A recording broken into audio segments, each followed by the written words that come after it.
اہم خبر آ رہی ہے، سپریم کورٹ میں نیب ترامیم کیس کی سماعت، حکومت کی بانی پی ٹی آئی کے وکلا تک رسائی نہ دینے کے بیان کی تردید سامنے آ گیا، جبکہ وفاقی حکومت نے سپریم کورٹ میں اضافی دستاویزات جمع کرائی ہیں۔ بانی پی ٹی آئی کا قید تنہائی میں ہونے کا موقف بھی غلط ہے، یہ بات واضح کر دی گئی ہے۔ طیب بلوچ ہمارے ساتھ موجود ہیں، ان سے بات کریں گے۔ طیب، مزید کیا ڈیٹیلز ہیں؟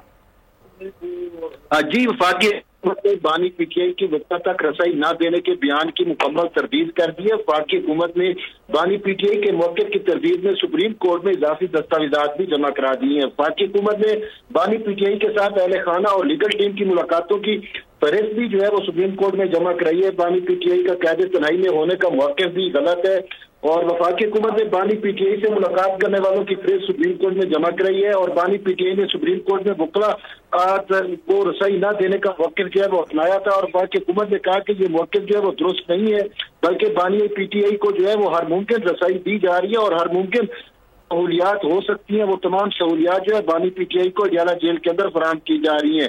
اور یہ بھی کہ رپورٹ میں کہا گیا کہ اگر عدالت مناسب سمجھے تو بانی پی ٹی آئی کے بیان اور حقیقت کو جانچنے کے لیے کمیشن بھی مقرر کر سکتی ہے۔ بانی پی ٹی آئی کو جیل میں کتابیں، ایئر کولر، ٹی وی سمیت تمام ضروری سہولیات جو ہیں وہ فراہم کی گئی ہیں۔ وفاقی حکومت کی جانب سے بانی پی ٹی آئی کے بیان کی مکمل طور پر تردید کرتے ہوئے تمام حقائق اور فیکٹس جو ہے وہ سپریم کورٹ میں پیش کر دیے گئے ہیں۔ جی ٹھیک ہے، اپڈیٹ کرنے کے لیے بے حد شکریہ آپ کا۔